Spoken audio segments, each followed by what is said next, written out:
नमो नमः। भवतां सर्वेषां स्वागतम। विद्यार्थियों, आप सभी का बहुत बहुत स्वागत है संस्कृत कक्षा में। और आज हम चर्चा करने जा रहे हैं बीए भाग प्रथम के पाठ्यक्रम में जो चतुर्थ अंक चल रहा है स्वप्न वासवदत्तम का, जिसे कवि भास के द्वारा लिखा गया था, उसी के अगले अंश की ओर। अभी तक हमने प्रथम श्लोक इसका पढ़ लिया है और उससे पूर्व में आया हुआ गद्यांश भाग भी हमने पढ़ा। अब उसके आगे के घटनाक्रम को हम पढ़ते हैं। विद्यार्थियों, उपवन में पहले से ही विद्यमान है पद्मावती और वासवदत्ता, उनके साथ में उनकी सखी भी, दासी भी। और दूसरी तरफ से प्रवेश करते हैं विदूषक के साथ में उदयन। और उदयन प्रवेश करते हुए अपने मनोदशा को एक श्लोक के माध्यम से स्पष्ट करते हैं, जिसको कि हमने पहले श्लोक में पढ़ा था। अब उसके बाद विदूषक क्या कहते हैं, इसको सुनते हैं। कुत्र न खलुगता तत्र भवति पद्मावती, लता मंडपम गता भवेत्, उत अहो असन कुसुम संचितम व्याघ्र चर्मावगुंठितम इव पर्वत तिलकम नाम शिरापट्टकम गता भवेत्, अथवा अधिक कटुक गंध सप्रच्छद वनम प्रविष्टा भवेत्, अथवा आलिखित मृग पक्षी संकुलम दारु पर्वतकम गता भवेत्। ही शरत काल निर्मले अंतरिक्षे प्रसारित बलद इव बाहुदर्शनीयां सारस पंक्तिम यावत् गच्छन्तीम पश्यतु समाहितम तावत् भवान। विदूषक कहते हैं कि मान्य पद्मावती कहाँ चली गई?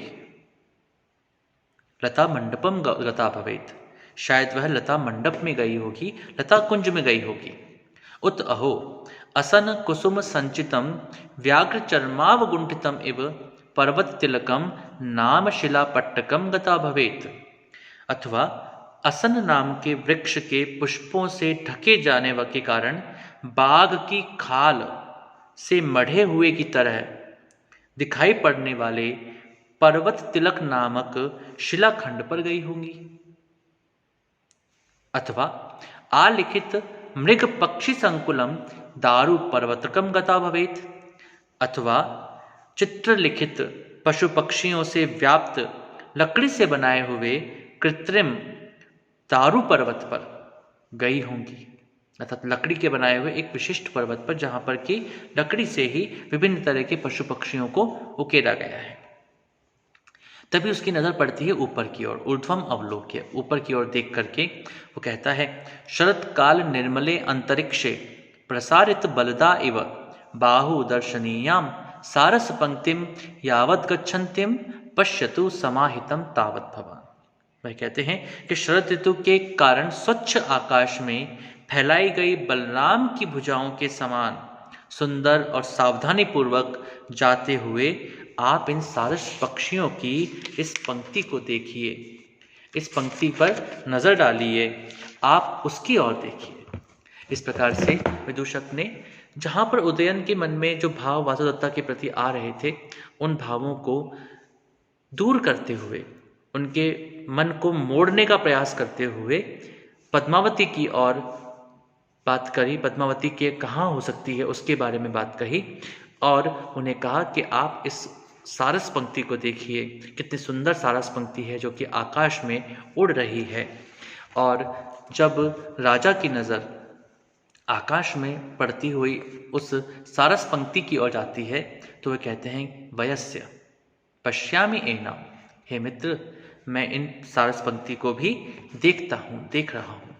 और एक श्लोक के द्वारा वे अपने उस सारस पंक्ति का वर्णन यहाँ पर करते हैं और वे कहते हैं, ऋज्वायतां च विरलां च नतोन्नतां च सप्तर्षि वंश कुटिलां च निवर्तनेषु निर्मुच्यमान भुजगोदर निर्मलस्य सीमामिवाम्बरतलस्य विभज्यमानाम्।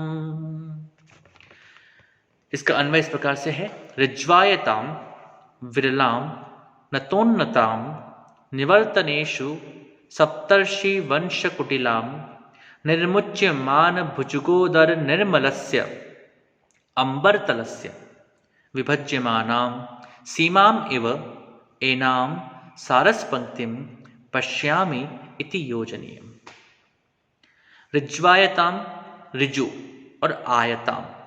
ऋजु अर्थात सीधी और आयताम अर्थात फैली हुई, विस्तृत अर्थात लंबी। विरलाम आपस में असंश्लिष्ट अर्थात दूर दूर दूर दूर पक्षी वहां पर जो उड़ रहे हैं और बहुत बड़ी पंक्ति उन्होंने आकाश में बना रखी है। नतोन्नताम कहीं से ऊंची कहीं से नीची, तो ऊंची और नीची। निवर्तनेशु मुड़ते समय पर सप्तर्षि वंश कुटिलाम, यह सप्तर्षि तारा मंडल के समान टेढ़ी होती है। निर्मुच्यमान भुजगोदर निर्मलस्य, निर्मुच्यमान छोड़ी जाते हुई, भुजगोदर सर्प के पेट की तरह, निर्मलस्य अत्यधिक निर्मल अर्थात जैसे कैंचुली छोड़ने वाले सर्प के पेट की तरह यह अत्यधिक निर्मल लग रही है। अंबर तलस्य ऐसे आकाश मंडल को, विभज्यमानाम जिन्होंने विभाजित कर दिया है, इसे विभाजित करने वाली उस सीमाम, उस सीमा रेखा को, उस पंक्ति को, एव उस तरीके से, उस प्रकार से, एनाम इस सारस पंक्तिम, सारस पंक्ति को, पश्यामि मैं देख रहा हूं। तो उदयन ने कहा कि हाँ मित्र, हाँ आर्य वसंतक, मैं उस सारस पंक्ति को देख रहा हूं। और वह सारस पंक्ति किस प्रकार की है? वह सारस पंक्ति सीधी है, बहुत लंबी है, बहुत विस्तृत है, बहुत आयत है, विरल है और ऊंची और नीची है, नतुन्नत है। और मुड़ते समय पर यह सप्तर्षि तारा मंडल की तरह से टेढ़ी है, कैंचुली छोड़ने वाले सर्प के पेट की तरह अत्यधिक निर्मल है। ऐसे आकाश मंडल को विभाजित करने वाली सीमा रेखा के समान इस सारस पंक्ति को मैं देख रहा हूं। इसका अर्थ और भी हम लोग पढ़ लेते हैं एक बार, और अर्थ इस प्रकार से है। मित्र, सीधी और लंबी, कहीं कहीं विरल, ऊंची नीची, मुड़ते समय सप्तर्षि तारा मंडल के समान टेढ़ी, कैंचुली छोड़ने वाले सर्प के पेट की तरह निर्मल, यह सारस पंक्ति आकाश तल को विभाजित करने वाली है। मानो इस प्रकार की सीमा रेखा के रूप में यह सारस पंक्ति बन रही है। निश्चय रही मैं इसको देख रहा हूं। चेटी कहती है दूसरी तरफ में, जहां पर कि पद्मावती और वासुदत्ता बैठे हैं, चेटी कहती है, पश्यतु पश्यतु भद्रदारिका एताम कोक नद माला पांड रमणीयाम सारस पंक्तिम यावत समाहितम गच्छन्तिम अहो भरता।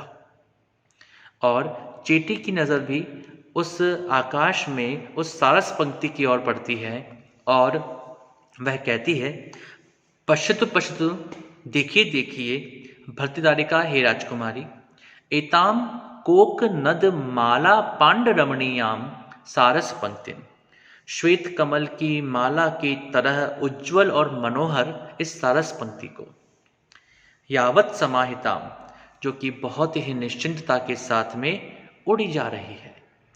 और इस प्रकार से आकाश की ओर देखते हुए पद्मावती और वासुदत्ता दिखाए जाते हैं। चींटी की नजरें भी आकाश की ओर होती हैं, तभी उसकी नज़र नीचे उपवन की ओर आती है और उसे दूर दिखाई देते हैं उदयन। और एकदम से वह हड़बड़ाती हुई कहती है, अहो भर्ता, अरे स्वामी यहीं पर है। पद्मावती कहती है, आर्यपुत्र, आर्य तव कारुण्यात आर्यपुत्र दर्शनम परिहरामि तद इदम माधवीलता मंडपम प्रविशामः। पद्मावती कहती है, आर्यपुत्र, क्या आर्यपुत्र आए हैं? तभी वो वासुदत्ता की ओर उन्मुख होती हुई कहती है, हे आर्या, तव कारणात यानी कि आपके कारण से आर्यपुत्र दर्शनम परिहरामि, मैं आर्यपुत्र के दर्शन को परिहरामि अर्थात त्याग रही हूँ, छोड़ रही हूँ, क्योंकि आप पोषित भर्तृका हैं, आपके पति कहीं और गए हुए हैं और किसी और पर पुरुष को या पर पुरुष को देखना आपके लिए उचित नहीं है। इसीलिए हे वासुदत्ता, हे आर्या, अवंतिका, वासुदत्ता तो नाम नहीं वो बोलेंगी, लेकिन हे आर्या, आपके कारण से मैं आर्यपुत्र के दर्शन को छोड़ रही हूँ। तत् इदम माधवीलता मंडपम प्रविशामः, चलो हम इस अंदर की ओर जो माधवीलता मंडप है उसमें प्रवेश कर लेते हैं। वासुदत्ता कहती है, एवं भवतु, ऐसा ही हो, ऐसा ही करना उचित रहेगा। तथा कुर्वन्ति, और वे एक और उपवन के अंदर जो कि माधवीलता मंडप है, उस माधवीलता मंडप में प्रवेश कर जाते हैं। तो इस प्रकार से हम देखते हैं कि एक उपवन है, उस उपवन में एक और पद्मावती, वासुदत्ता और चेटी है, और दूसरी ओर उदयन और उनके साथ में विदूषक है। उदयन और विदूषक उसी उपवन की ओर जहाँ पर कि पद्मावती और वासुदत्ता है, उसी की तरफ धीमे धीमे आगे बढ़ रहे हैं, और उनसे छुपने के लिए, क्योंकि उनके सामने जाना उचित नहीं है आर्या का, अर्थात जो वासुदत्ता है जो कि अवंतिका के रूप में वहाँ पर है, और पद्मावती नहीं चाहती कि वे किसी दूसरे पुरुष का दर्शन करें, क्योंकि यह उनके लिए उचित नहीं है। इसलिए उनके कारण से वह माधवीलता मंडप में तीनों के तीनों प्रवेश कर जाती हैं।